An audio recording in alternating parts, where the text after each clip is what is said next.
Hello everyone गिटासिस bagger आनिटी भिडिओले आपनालोक সকলোকে পুনৰবাৰ স্বাগতম জনাইছো। আজি মই আপোনালোকৰ ওচৰলে এটা জেলেপি ৰেচিপি লৈ আনিছো।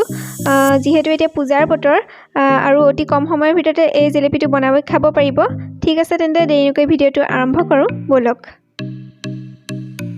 এতিয়া এটা চিচাৰ বাটি লৈ লৈছো আৰু এই চিচাৰ বাটিটোত আমি এটা কাপৰ জুখাৰে এই কাপটো জুখাৰে 1 কাপ ময়দা লৈ লৈছো আৰু ইয়াত ঢালি দিম আৰু এতিয়া ইয়াত 1 চামুচ গৰু ঘিউ দি দিছো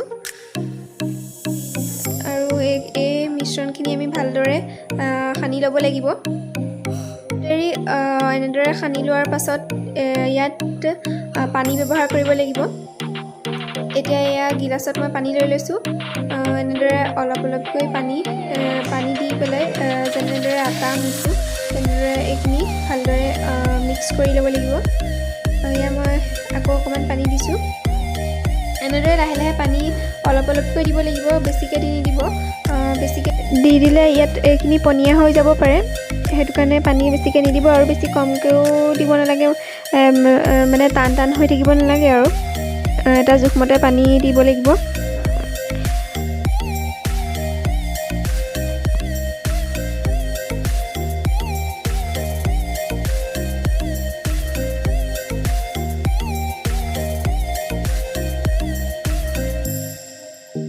এতিয়া আমাৰ এইখিনি হৈয়ে গৈছেগে। এনেকে ইমানটো জোখতে বেটাৰখিনি হ'ব লাগিব। এনেকুৱা জেলেপিখিনি গেলাই থৈ দিলে দুদিনমান গেলাই থৈ দিলে মানে বেছি ভাল হয় খাবলৈ, কিন্তু মই আপোনালোকক লগালগেই বনাই দেখুৱাম। তাৰ কাৰণে আমাক এটা লাগিব ইনো। এই ইনোটো অৰেঞ্জৰ হয় আৰু যদি আপোনালোকে ফুড কালাৰ ব্যৱহাৰ নকৰে বা নাই তেতিয়াহ'লে আপোনালোকে অৰেঞ্জৰ ইনোটো ব্যৱহাৰ কৰিলে ফুড কালাৰ নিদিলেও হ'ব, এইটোৱে নিজে নিজে কালাৰটো উঠাই আনে। এতিয়া মই এইখিনি ভালদৰে আকৌ মিক্স কৰি দিম আৰু মিক্স কৰি দিয়াৰ পাছত এয়া দেখিছেনে লাহে লাহে ফেন টাইপৰ হৈ গৈছে আৰু অলপ ফুলা ফুলা হৈ গৈছে। আৰু আপোনালোকে নেচাৰেল ফুড কালাৰ হিচাপে হালধিও দিব পাৰে বা বিটৰ ৰসো দিব পাৰে, তেতিয়াও কালাৰটো আহি যায়। এয়া আমাৰ এতিয়া হৈ গ'লে এইখিনি। আৰু এতিয়া ইয়াত চচপেনটো গেছত পাতি দিছোঁ আৰু অথনি যিটো কাপ লৈছিলোঁ ময়দা লোৱা কাপটোৰে সেই 1 কাপ চেনি লৈছোঁ আৰু সেই একেটা কাপেৰে 1 কাপ পানীও দি দিছোঁ, ঠাণ্ডা পানী। আৰু মই এইখিনি ভালদৰে লৰাই দিব লাগিব। অথনি এটা কথা মই আপোনালোকক ক'বলৈ পাহৰিলোঁ, মই সেই বেটাৰখিনি মুঠতে ঠাণ্ডা পানী ব্যৱহাৰ কৰিছিলোঁ, আপোনালোকেও ঠাণ্ডা পানীয়ে ব্যৱহাৰ কৰিব। আৰু এইখিনি লাহে লাহে উতলি আহিবলৈ লৈছে। উতলি অহা নহ'লে ওপৰত একো কথা নাই, অলপ আঠা আঠা টাইপৰ হ'লেই এইখিনি হৈ যাব। আৰু এয়া চাওক, এয়া আঠা আঠা নিচিনা হৈয়ে গৈছে, আমাৰ এইখিনি হৈয়ে যাব হ'ল।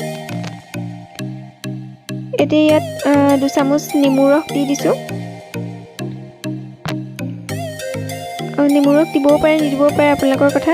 মই ইয়াত 2 চামুচ দি দিছোঁ আৰু ইয়াত এটা ইলাচি দি দিম বা আপোনালোকে লং চং যি পাৰে দিব পাৰে।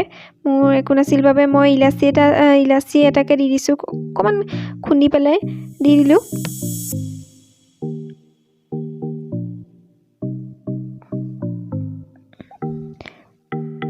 এয়া আৰু আপোনালোকে ফুড কালাৰো দিব পাৰে, কিন্তু মই নাই দিয়া, মোৰ নাই বাবে।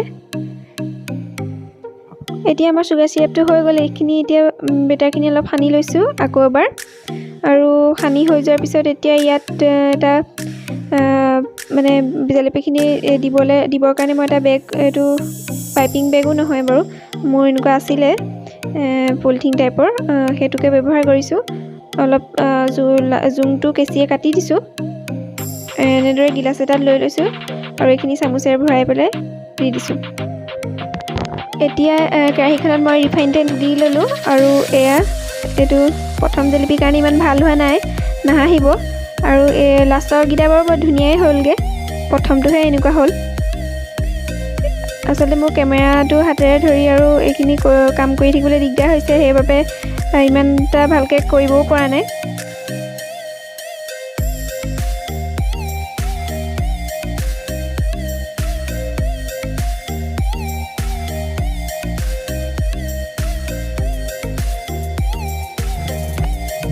এতিয়া এই চুগাৰ চিৰাপখিনিত জেলপিটো দি দিছোঁ আৰু ইয়াত 5 ছেকেণ্ডমান থ'ব লাগিব। 5 ছেকেণ্ডতকৈ বেছি নথ'ব। তাৰপিছত এইটো হৈয়ে গৈছে আৰু এয়া। এতিয়া এইটো এখন ডিছত কাঢ়ি ল'ম। ডিছখনত মই টিচু পেপাৰো পাৰি লৈছোঁ। এয়া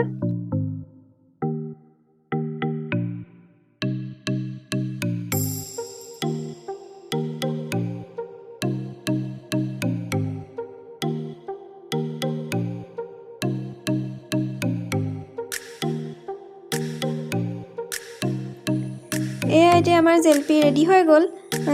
দেখিবলৈ চব একদম কিনাৰ জেলপিটোৰ নিচিনাই লাগিছে আৰু খাবলৈও খুব টেষ্টি হৈছিলে। আপোনালোকেও এনেদৰে বনাই খাই চাব পাৰে। ইয়াত মই কেইটামান বাদাম ছটিয়াই দিছোঁ ফালি ফালি। আপোনালোকে আলমণ্ডো ছটিয়াব পাৰে, যিকোনো বুট ছটিয়াই দিব পাৰে।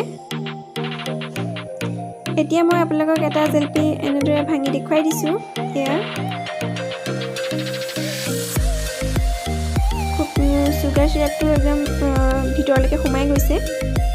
আৰু মই জেলপিটোৰ ফটো কেইকপিমানো মাৰি থৈছিলোঁ, এয়া আপোনালোকক দেখুৱাই দিছোঁ। কেনেকুৱা লাগিছে কমেণ্টত জনাব। আৰু যদি মোৰ ভিডিঅ'টো ভাল লাগিল তেন্তে লাইক, শ্বেয়াৰ, কমেণ্ট আৰু ছাবস্ক্ৰাইব কৰিবলৈ নাপাহৰিব। ঠিক আছে তেন্তে আজিলৈ আহোঁ। Bye bye.